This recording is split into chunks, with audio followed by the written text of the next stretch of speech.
Gelap, tak ada cahaya. Beginilah jadinya.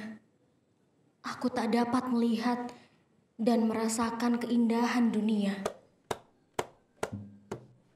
Terlebih apabila mata batinku yang tertutup, maka jiwaku kan gersang.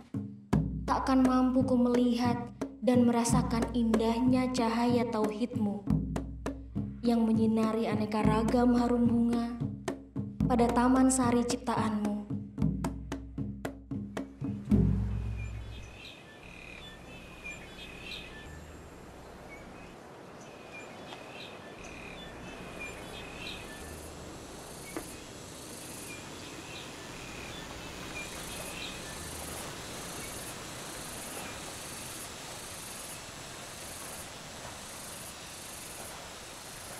Tempat ini indah, rindang menendukan hatiku. Udara sejuk menyegarkan nafasku. Aliran airnya menyejukkan mataku. Gemercik air menjernihkan pendengaranku. Oh iya, yang main cuk ini namanya Mas Dul. Dia kakak kelasku di kampus. Sama seperti aku di jurusan ilmu Al-Quran dan tafsir. Dia juga santri di Pondok Budaya Pesantren Kaliopak. Dari Mas Dul, aku banyak dengar cerita seru tentang pengajian di pondok itu.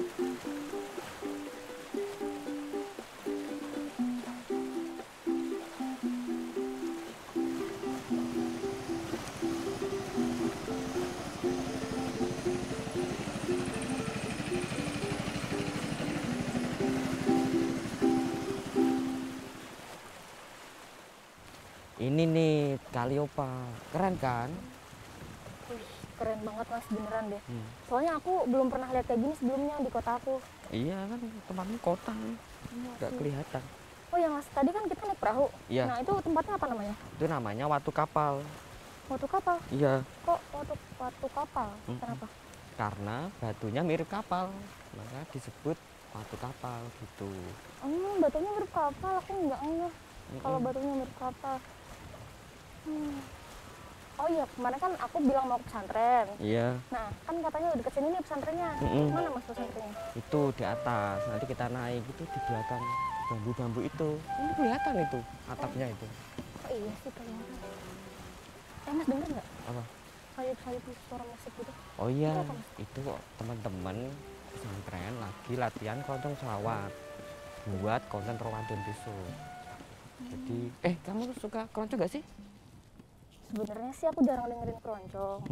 Biasanya dengerin musik reggae. Tapi boleh nanti dicoba. Iya, dengerin Oh, ya. Iya sama. Kemarin kan Mas dulu pernah ceritain buku. Iya. Nah aku mau beli bukunya Mas, mau baca. Masih ada nggak? Oh, ya buku yang Islam Iya berbudayaan. betul. Oh iya masih sih, nanti Kak ambilin. Oke.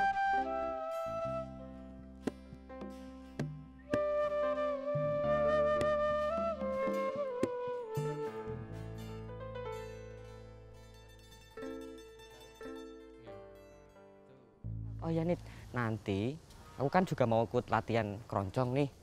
Nah nanti kamu nungguin aku dulu ya di depan kafe Kalimasada. Nanti Kak ambil buku sambil baca buku di sana. Keren dong.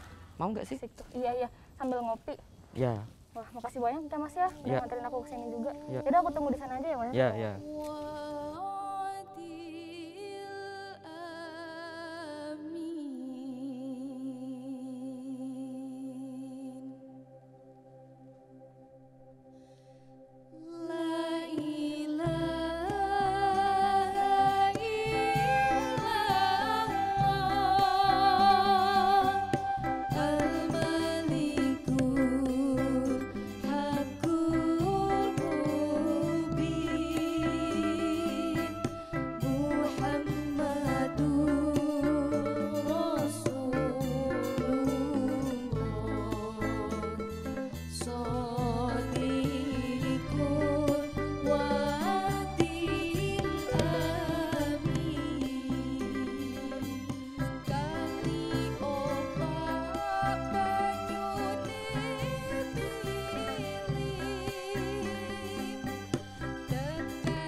Bismillahirrahmanirrahim.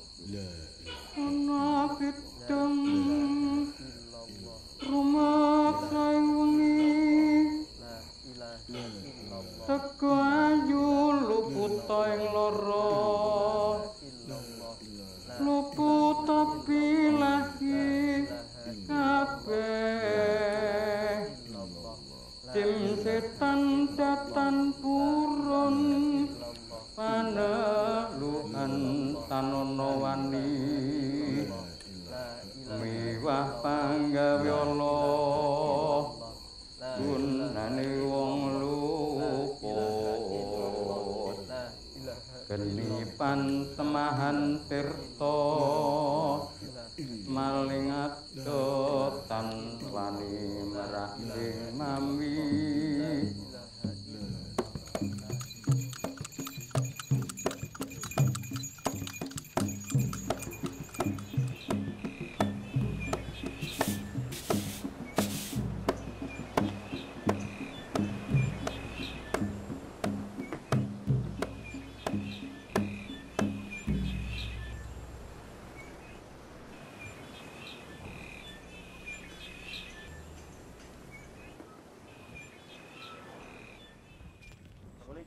Assalamualaikum. Waalaikumsalam warahmatullahi wabarakatuh. Oh iya, silakan. Ya. Oh ya, ini ada sedikit oleh-oleh. Ya. Oh ya, Bapak kesibukannya gimana Pak? Lagi apa? Iya, ini sedang nyiapin buku, tapi sebelum minum dulu ya. Kayaknya itu Mas Akrom. Mas Akrom ada tamu ini. Iya. Ini kopi datang. Wow, Kemarin saya beli buku ini Pak. Iya. Islam Nah, berkebudayaan. itu salah satu contoh kreativitas ya teman-teman santri di sini gitu. Selain bermusik juga literasinya bagus ya Pak berarti? Ya, mereka latihan menulis gitu dan ya belajar. Mengumpulkan itu naskahnya Pak Yai. Ini Islam berkebudayaan. Judulnya Islam dan kebudayaan itu gimana Pak? Maksudnya Islam dan berkebudayaan? Iya, memang sering itu sengaja ya teman-teman itu sengaja memilih judul Islam berkebudayaan itu disatukan untuk mengingatkan orang gitu karena sepertinya kayak terpisah ya. Islam dari Tuhan, kebudayaan itu dari manusia. Gitu. Kok disatukan gitu loh. Kan lalu pertanyaan kita balik. Apakah manusia tidak berasal juga dari Tuhan? Nah kan itu, kan jadi antara Islam dan berkebudayaan itu sebenarnya satu kesan karena manusia pun sesungguhnya berasal dari Tuhan. Dan Islam pun dikenalkan kita melalui pemikiran manusia juga, begitu ya. Dan Islam pun kemudian adalah kebudayaan karena kemudian diajarkan, ditafsirkan, ditulis, dikaji ya, dari berbagai sudut pandang manusia juga gitu. Jadi akhirnya kemudian ketemulah judul Islam berkebudayaan. Nanti mungkin bisa diperdalam nanti ini kita lagi rencana mau Iya buat Pak. konten ya Pak. Kalau Oh, iya. berarti kalau mau ngobrol-ngobrol bisa sekalian pas nanti buat konten aja Ya, gitu kita ya. mau Misal saya mau konten. tanya tentang buku bisa Ya, nanti betul. juga gitu. Sekalian aja ya. Kita Ya. udah begini.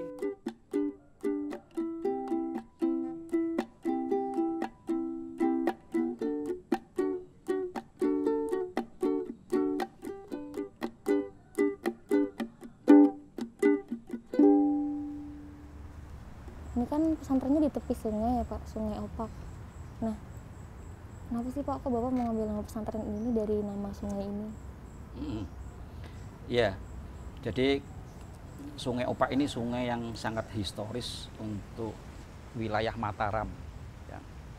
Di dalam babat, di dalam sejarah itu Sungai Opak sudah disebutkan itu menjadi penghubung ya, penghubung antara Gunung Merapi dengan Laut Selatan.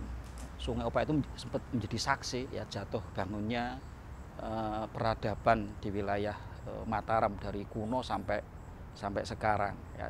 Itu kan candi-candi yang menandakan bahwa dulu di sekitar wilayah Kalopak itu dibangun peradaban kebudayaan yang sangat tinggi ya nilainya. Nah, digambarkan juga Sunan Kalijogo ya bertapa, tetirah, tafakur ya, berpikir itu juga di sekitar Sungai Opak ya, sehingga nanti ketika rombongan dari Ki Ageng Mataram mau membuka wilayah Alas Mentau, beliau bertemu Sunan Kalijogo di tepi Sungai Opak ya. Nah, karena itulah untuk menghormati, kita mensyukuri keberadaan Sungai Opak itu, sambil untuk mengingat sejarah ya, tradisi kita ya, kita namai pesantren ini dengan pesantren Kali Opak.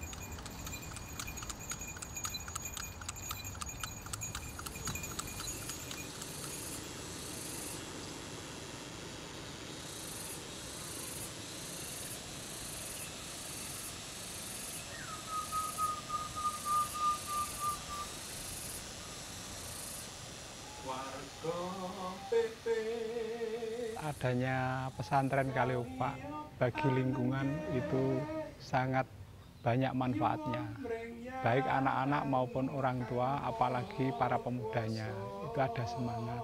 Jadi misalnya ada peringatan hari-hari besar agama itu juga sebelum ngaji itu diisi kegiatan kesenian.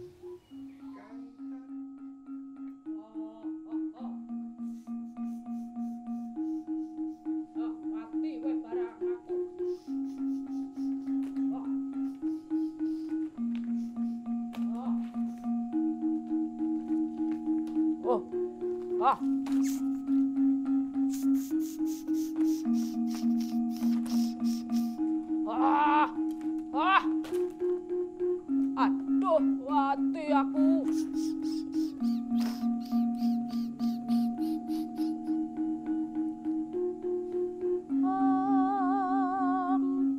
Bratasena, dumadine menungsa kuwi kagaduhan rong perkara. Badan wadak uga sukma. Kang wadak iku arupa patang perkara, yaiku bumi, banyu, angin lan geni, kang sesuk bakale bali ing dat mula bukane dene kang kapindho kagaduhan kang aran sukma. Sukma kuwi Dulu sebelum adanya Pondok Kali Opak, segi agama itu kurang meningkat, banyak yang belum sadar. Saya alhamdulillah dengan Pak Kiai Jadul Maula bisa membawa manfaat bagi lingkungan masyarakat Pondok Pesantren Kali Opak. Alhamdulillah bisa membantu anak-anak belajar, khususnya kampus yang berada di Yogyakarta.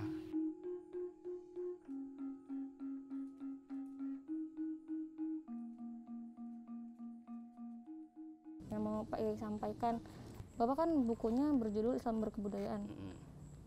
Supaya Islam itu pelaksanaannya itu bisa sampai kepada tujuannya, dan itu mesti melalui jalur kebudayaan. Ya. Misalnya ya, Nabi Muhammad itu mengajarkan umatnya kalau melakukan sesuatu yang baik itu didahulukan, misalnya masuk masjid ya atau masuk rumah itu kaki kanan sambil berdoa, baca Bismillahirrahmanirrahim. Kalau keluar masuk ke kamar mandi itu kan kaki kiri dulu ya, dengan baca doa minta perlindungan ya. Nah itu sebetulnya itu yang namanya berkebudayaan. Kenapa? Karena sebetulnya manusia itu diajarkan untuk apa? Untuk ingat. Gitu. Jadi sebelum melakukan sesuatu itu berpikir dulu, apakah yang saya lakukan itu baik atau buruk. Mengarah kepada hal yang penting atau hal yang tidak penting. Jadi berkebudayaan itu kesempurnaan pelaksanaan ajaran agama Islam. Ya, supaya sampai kepada tujuannya itu tergantung sebetulnya manusianya ya. Manusianya, karena dari tujuan agama itu kan untuk mendidik manusia ya. Jadi intinya Islam Nusantara ini kan pengenalan diri ya, manusianya ya.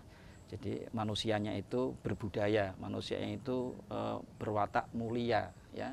Itu yang akan bisa mengharumkan Islam, yang akan bisa menyangkut tujuan Islam, kan penemuan diri manusia ya, itu yang paling penting. Nah penemuan diri itu dilakukan dengan watak yang wawasan kosmopolit ya, terbuka ya, siap berdialog dengan berbagai macam peradaban, saling belajar. Nah ini secara kosmopolitan ya. Menarik sih Pak, ini berarti kan jadi upaya juga untuk anak-anak muda supaya nggak krisis kebangsaan ya Pak? Iya. Supaya kita nggak krisis identitas. Mungkin itu cita-cita dari pesantren ini ya Pak Yai? Ya, kita meneladani itu usaha supaya apa, ajaran Islam itu selalu berkembang sejalan dengan budaya dan perkembangan peradaban masyarakat ya. Yang namanya kebudayaan itu kan dasarnya daya hidup ya, dasarnya daya hidup. Daya hidup itu selalu membawa arah kepada kelestarian hidup dan kelestarian jenis manusia ya. Jadi dari sini karena cara hidup manusia itu untuk bisa bertahan hidup itu mesti dengan pikiran, lalu ada pendidikan. Manusia ini kan disebut sang cipta rasa, ini ada pikiran sama ada rasa.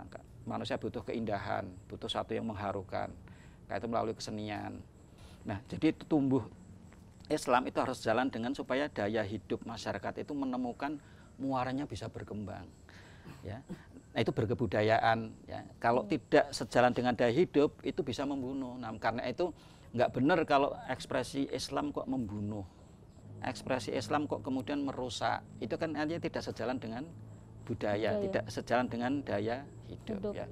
Nah, itulah ya melalui pengembangan kegiatan-kegiatan di pesantren Kaliyopak ini kita punya tujuan, punya upaya supaya keberagaman itu ya berada tidak semata-mata ajarannya saja yang dibicarakan secara normatif ya, tapi juga implementasi dari ajaran itu bisa menjadi penyangga tumbuhnya budaya dan peradaban masyarakat. Jadi ada satu kesatuan itu.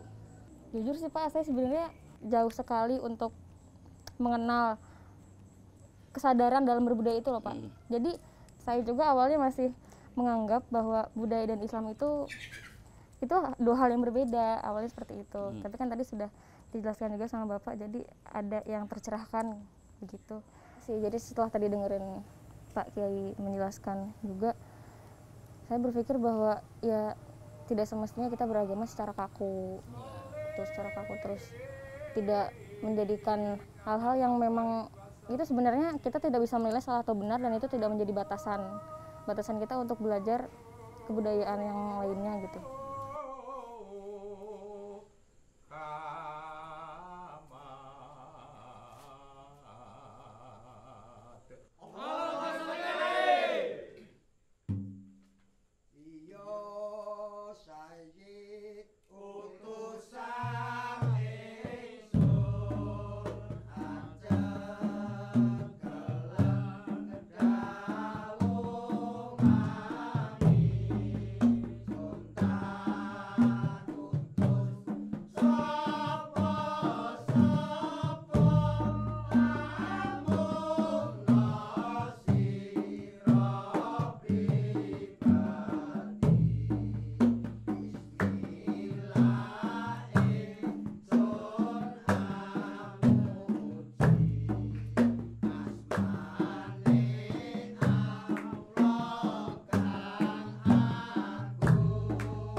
Banyak sekali ilmu dan pengetahuan yang aku bisa pelajari dari Kiai Jadul Maula, pengasuh pondok pesantren di Kaliyopak dan juga para santri di sini. Membuka cakrawala baru yang sangat bermanfaat bagiku dalam memahami kebudayaan Nusantara yang beragam dan harmoni. Semakin aku membaca dan mengaji di pondok ini, semakin aku merasa dangkal dan haus akan ilmu dan pengetahuan. Ya Allah Maha Rahim, semoga ilmu yang aku timba di pondok pesantren Kaliyopak ini, semoga ikhtiar yang dilakukan para santri di pondok pesantren Kaliyopak dapat menjadi barokah dan manfaat bagi masa depan yang lebih baik.